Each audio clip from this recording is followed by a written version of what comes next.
All right, great. Today we're going to do an interview with 8x8 SLED specialist Ron Gill. I'm going to cover a couple of topics around K-12 education and some things that 8x8 is doing for them.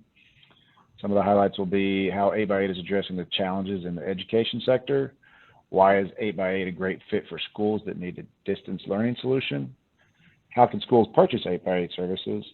And how is 8x8 deployed at school districts during this challenging time? And what problems did their clients face? And how did 8x8 overcome those? So Ron, one of the first questions I want to ask is what security protocols are in place on the 8x8 platform to protect students and administration? Yeah, it's a great question, and it's certainly timely. I would like to begin by saying security is kind of weaved throughout our entire platform and organization.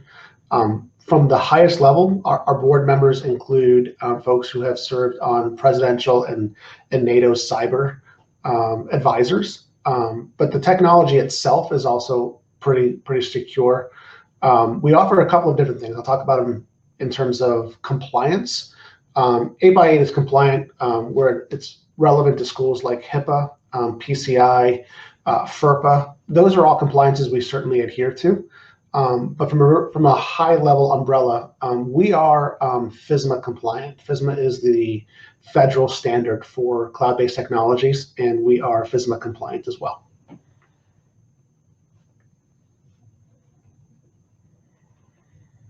Great.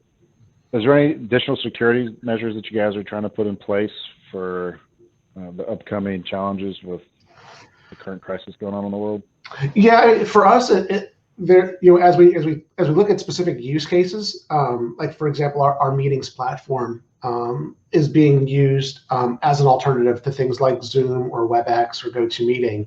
And what we've done with that platform is we provided some specific targets, right? While the platform itself is secure to this point, thankfully, we haven't had any security issues to deal with. We have added additional layers. So for example, one of the things that we've added is a random meetings named generator. So instead of a random number generator, we actually are using words that we couple together. Sometimes it's 3 or 4 different words, sort of nonsensical, but go together. And we chose words for 2 different reasons. One, we literally can have trillions of possible combinations as a result of that.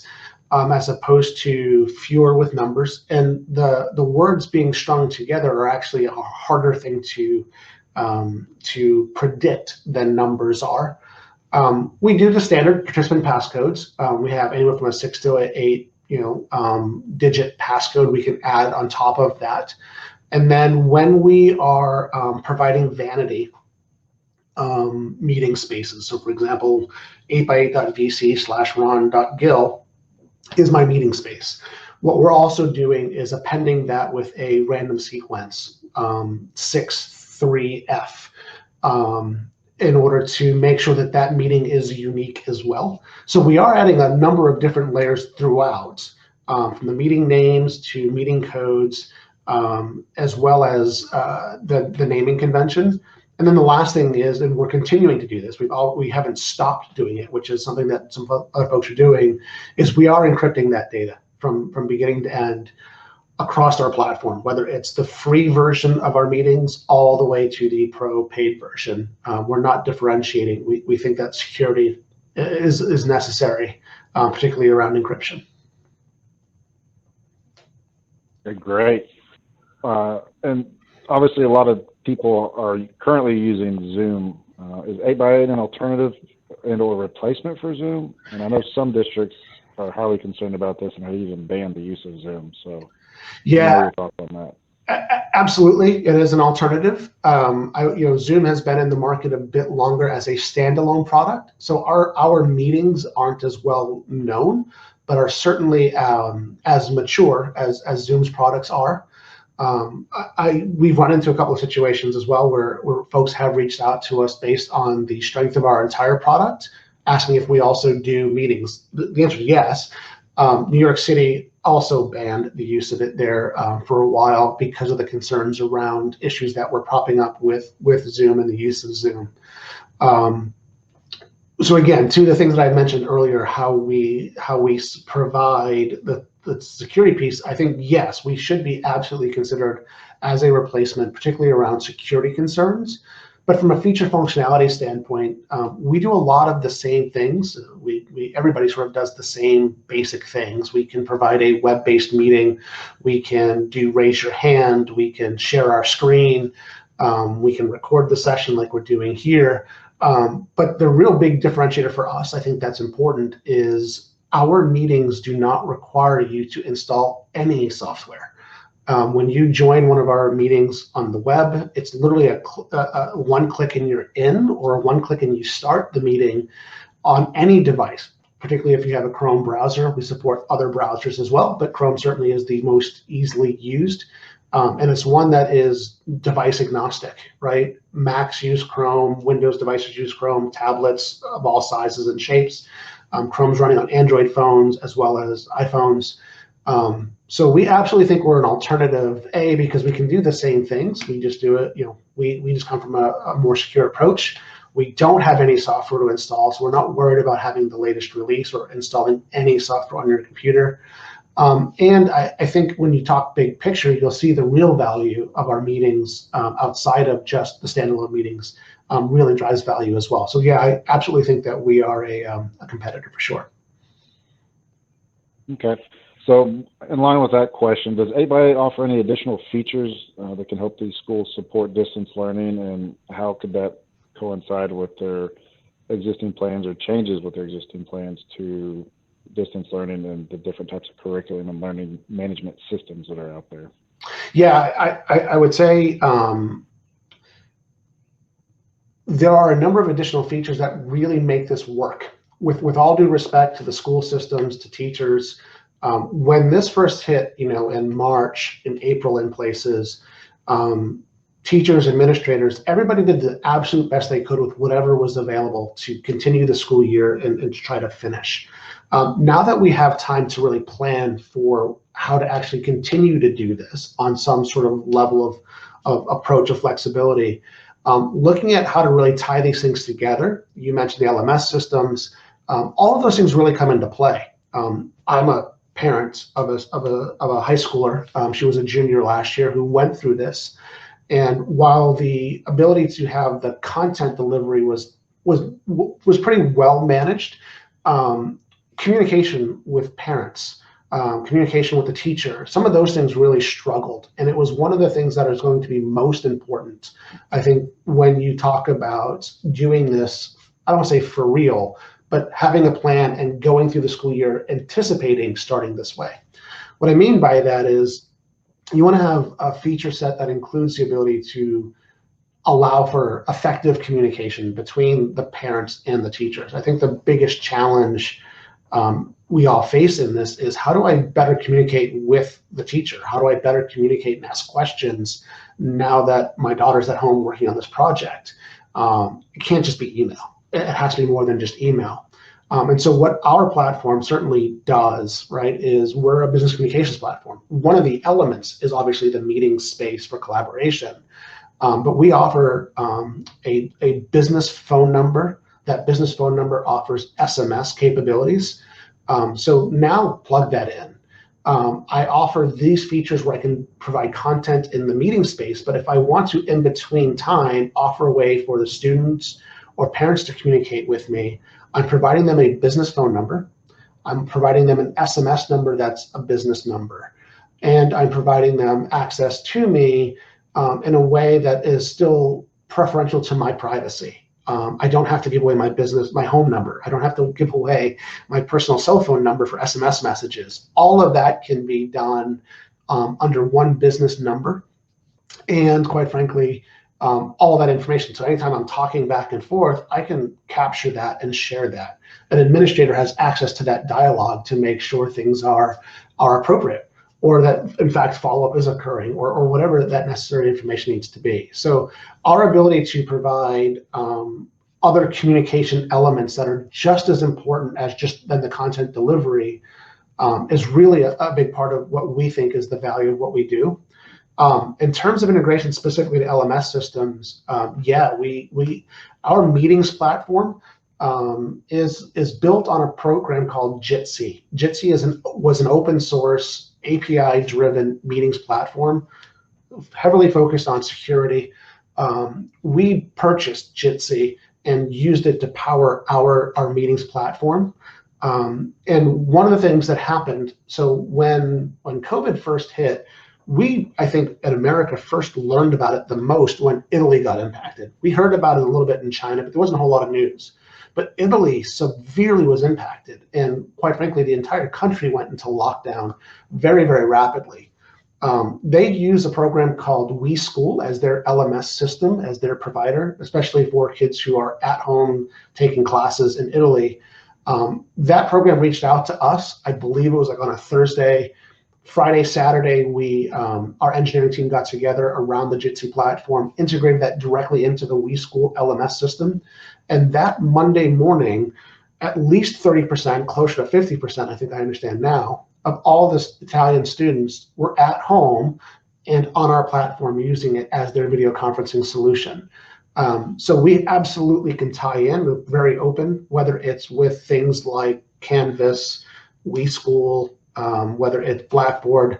We have the ability, because of the open APIs, to integrate into those solutions pretty successfully. Right. So with all these different ways to communicate through your platform, I think you mentioned that you guys have the ability to retain a lot of that correspondence back and forth, which most districts aren't even capturing that today. Right. Do they also have the ability to record these sessions, and then for students that may, be absent that day and not catch the curriculum, would they be able to view that at a later date? Yeah, for sure. So imagine a Google school, a Google-based classroom school, right? They're using Google. Teacher does a lesson, they record it in our platform, kind of like we're doing for this here. And then they can drop that into their Google Drive for kids who missed or are unavailable.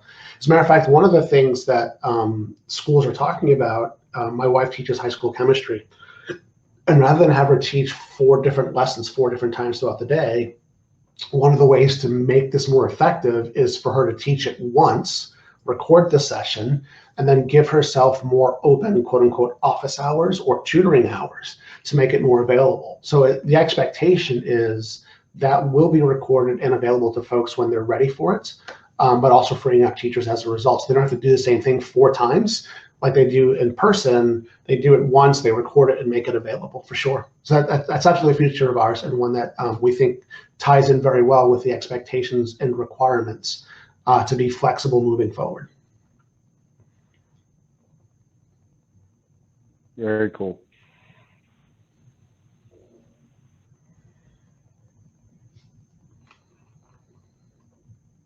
So how does the platform compare to WebEx, Microsoft Teams, or Google Meet? I know you kind of talked about Google just a second ago, but if you could let us know how that platform integrates or compares to those. Yeah, and this is so from a feature standpoint, we're in line with all that they do. I think security-wise, I would say we rate above them. But what I would say is this: if you're looking at us, you should always start by going to a credible source. I'm going to tell you we're great. That's just what I think. But you should always go to a credible resource. Things like Gartner, things like Forrester, to tell you, hey, they're independent. They measure similar folks against similar folks. We, for the first time, I think it was in January, separated the meetings platform from our UCAS offer. So up until this past January, our entire platform, so it was voice, video, team meetings, team messaging, analytics, and the video conferencing or the meetings, was all part of one Elements, right? And we were measured by Gartner for the last 8 years as a UCAS provider, including all of those elements. And for those 8 years, we were always listed as a leader in that space. We don't have an independent review of our meetings just because of the timing of when Gartner does those evaluations. There's probably going to be one, assuming it follows the same schedule, probably around August, September, they'd release the next one. So I think we'll have a standalone version of our specifically meetings platform. But as a UCAS provider, we have been an 8-time leader in that space, including the meetings platform as part of that consideration configuration. So I think in that regard, we're very proud of where we stand, and I think we have, to Gartner's point, delivered on that. So where you see WebEx, where you see Microsoft Teams and Google Meet, I think we'll be in the same place. But right now, where we're measured is under UCAS, and we are absolutely a leader in the Gartner Magic Quadrant for that.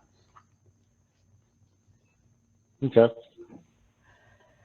And again, the bigger. So right now in Texas, right now, Governor Abbott has given it some direction as to what's going to happen in the fall, but as we can tell, things are rapidly changing daily. So it's kind of up in the air as whether it's going to be fully remote learning, if it's distance learning, if some schools are going to open and let kids back in. It's just all up in the air. So can you talk a little bit more about what challenges you guys anticipate as schools reopening, and how can 8x8 support the schools to adopt a blended learning environment? Yeah, I think we touched on a little bit, but I think at the end of the day, what's going to be really important is flexibility. Schools are going to have the ability to bounce between those three elements. All of the governors are basically coming together and saying there's going to be effectively one of three things is going to take place. One is we're going to return back to school, but we're going to do so in a modified way, 2 or 3 days a week per student, and then 2 or 3 days at home. And then there's going to be full online learning on certain classes. And I think people need to be prepared to bounce between those, right? Texas is a good example, well, not good, is an appropriate example of that challenge. In the fall, when we reopen, we don't know how the virus is going to respond or spread. So even though we may want to go back, let's say in September, and we're going back with the plan of their being there for 3 days a week for group A of kids, and then the other kids come the other 3 days a week, and then both groups on their off times are doing online learning, we have to also prepare for the concern that in a particular school district or even a specific school, an outbreak could cause them to all go back home 100% again for a period of time. You have to have the flexibility in your solution to do that. What I talked about a little bit earlier in this conversation was our X2 license really allows you to have the flexibility of when things are normal, and whatever the new normal is, my kids in school, my kids in the classroom, I still have a business number. I can still email the teacher. I can still SMS that teacher on that business number. She could use our platform to bring in a guest speaker, a guest lecturer. There might be a person in the physics department who really does a particular lab really well, and she wants to share that with her class. They can do that on the meetings platform. But something happens, and then the next day everybody has to go home 100%. That same platform then becomes, I'm doing my content delivery on that tool, this 8x8 meetings. Got it, so I'm teaching that class now on it, recording it like we talked about. I now have a business number that's been shared with parents and teachers that they can call and ask questions or follow up on assignments or SMS with me. And again, all of that provides that flexibility. So what I'm encouraging schools to think about is how you go in and out of those different phases, because I think there's going to be the potential, and you need to prepare for that potential, to have to go from a sunny day scenario where kids are going to school 2 or 3 days a week to they have to go home for the next 2 weeks. We have to quarantine. There's been a small outbreak, and then back. So making sure your tools can allow for a pretty seamless transition. 8x8, the same tools are used in sunny day versus distance learning. So for us, we think that it's just a matter of adjusting for that particular moment, but still all using the same tool set. So the learning curve, the ability to communicate, all of those things stay in place, and they're the same. You're just adopting for a sunny day versus a rainy day. Okay. So one of the questions I know a lot of districts have at the moment is that they already have some form of VoIP in place or conferencing and classroom technologies. How can 8x8 integrate with some of those existing technologies? Yeah, so our meetings platform today is now standalone. So we can take advantage of the meetings platform itself. We can do some SIP trunking back and forth if necessary, if we want to be able to dial directly into a bridge. for example, that's available, so they can take advantage of their on-prem or other solutions and the analytics of that. Right? How many people are calling in? How often are they using that versus the IP version? So we have ways of tying into those. Typically, a uniform dial plan, we can help them maintain the same 5-digit, 6-digit dialing using our platform for calling into it.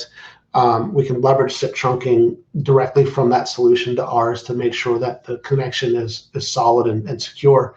So there are things that we can certainly do to leverage the existing solutions and provide and sort of overlay them with some of our features. I like it. What other classroom IT requirements for 8x8? Yeah, and so again, yep. And so it really depends on some of the concerns are wrapped around network bandwidth and latency, if the internet connections are not where they need to be, and or just overall usage. Yep, and that's a great question. And again, I think sunny day versus rainy day, right? Sunny day, where all of this is taking place in the school, right, within their network, you do want to factor in what bandwidth is being required, right? By moving to a VoIP-based solution, you've probably already kind of sort of done that. The good news for us, audio-wise, we can use codecs and be very, very tiny when it comes to it. A G729 codec could be, as from a technical standpoint, as small as 35K. Video is different. Video certainly is a little bit more of a hog when it comes to the bandwidth, but you can also do things like move from HD quality video to standard to low, to use less, right? Where the video clarity becomes less important. If I'm just talking to you, you don't necessarily have to have high quality, but if I'm sharing with you content behind me, or I'm doing a lab and I want to show you a specific reaction, you want high quality. So you have the ability to per actual meeting go through and address that. Anywhere up to, as at the highest end, it can go as high as 2.5 to 3 meg of an upstream. Now again, that's when you're in sunny day, you're in the classroom, so you're not going to need to do as many video meetings as you would in a rainy day. The good news with the rainy day scenario, though, is you're not really using the infrastructure at the school anymore, right? Because it's a hosted provider. Students are connecting directly from their provider, their Cox, Comcast, Verizon, whatever they're using as their provider, directly to the cloud, and not using the infrastructure there. So in a rainy day scenario, we have very, very little impact on the infrastructure that's in place at the school. In some ways, it's a much better story to tell than in the past. So again, it just depends, rainy day versus sunny day and usage. But it's not going to be an overly burdensome add-on. Or it's a great point for the students that obviously are not going to be at the school or in the classrooms, and or teachers. What kind of bandwidth requirements will they have from their homes or coffee shops, wherever they may be trying to access this? Yeah. And that obviously, as folks are starting to, and schools are looking at, how do I provide rural students or rural teachers access? A couple of things to point out. One, so full video. If I have to participate in video and I'm leading the video and it's going to be high quality, I believe the requirements there are like 3 megs for video upstream, 2.5 megs for download when you're sort of just watching on stage, right? So high quality is around 3. If I just went to normal standard definition, it's closer to 1. So it's not really a heavy lift. If we talk about high-speed internet being 50 megs at home, and I'm asking for 2 or 3 at a time, maybe even 5, or to say all in with other things going on, it's not a big portion of it. It does certainly bring some concern to folks who don't even have that. They're going to a coffee shop and it's a shared kind of thing. But again, you have the ability to turn on video, reduce video, turn off video, and still listen to the audio. Audio is a very lightweight add, anywhere, again, it's usually measured in the K and not the megs because of compression algorithms. So in that regard, I think we're pretty lightweight, all things being equal. And again, the real Yeah, value is. it, Go ahead. it does sound like with those speed requirements, most typical cellular provider services would be able to support that type of access, whether you have good internet at your house or not. Your cellular services should be able to support that bandwidth. Yes, most of the time when you have LTE, you have enough to provide even high quality definition, even if you're using a phone as a hotspot, so to speak. Right. So are there any promotions for adopting 8x8 that you guys have out there? And is financing or federal funding via CARES Act assist with this? Yeah, so I'm gonna unpack that backwards. So the CARES Act absolutely does assist with this. Schools historically are one or two technology releases behind, and it's understandable why, right? It's typically a tax revenue that's paying for it. They want to put the money in other places. Unfortunately, what happened with COVID is it certainly identified that lack of technology currency in terms of being up to date as a problem, because they didn't actually have ways to provide work from home, remote, or distance learning as part of their platform.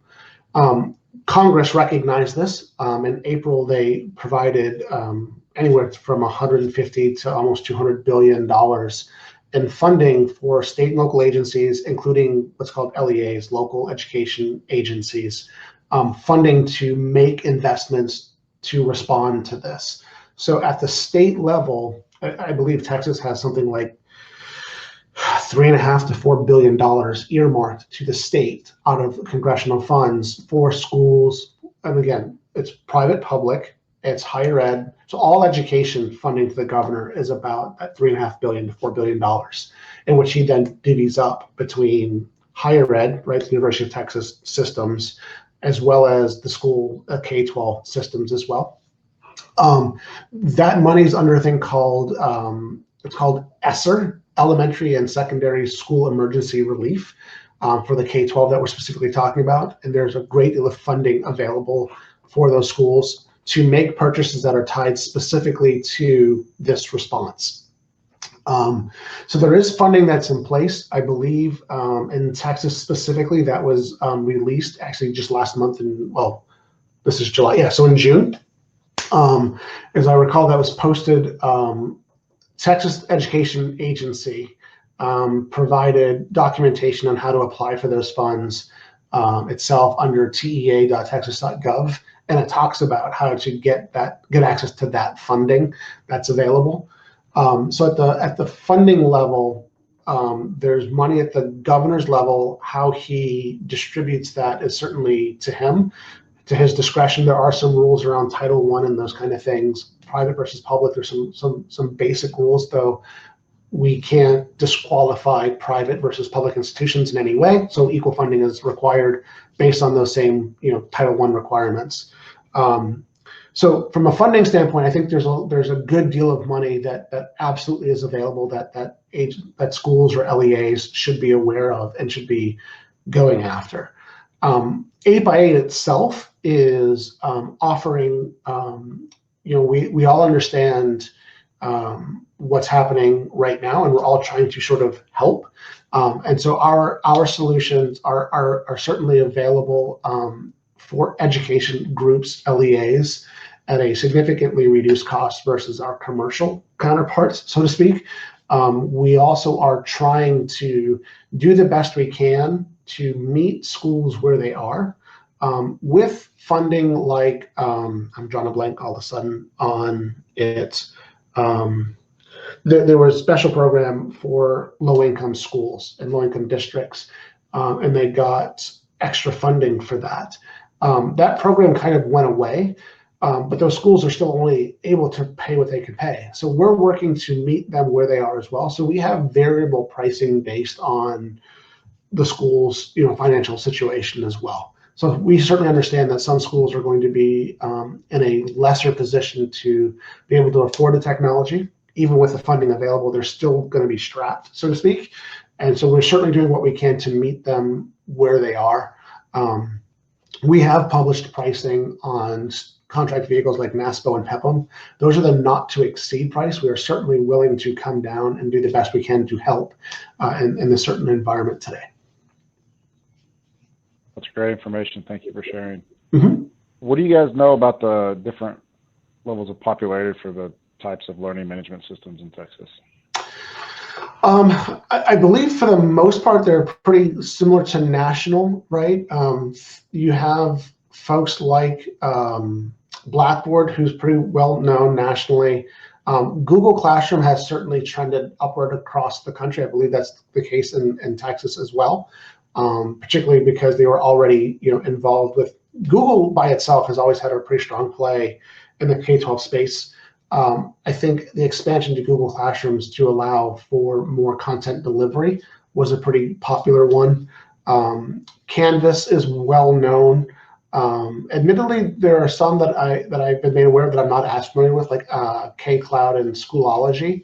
But I do believe the big ones, Blackboard, Google Classroom, and Canvas, are ones that we have seen a great deal of familiarity with. Okay. I think lastly is the popularity of the different video conferencing platforms in Texas. I know obviously Zoom's going to be up there, but how do you guys compare? We are absolutely making up ground. Zoom is very well known because Zoom carved out a niche in this space several years ago. When you think of what Zoom did, Zoom went to market as a video conferencing solution. They worked very closely with schools for several years.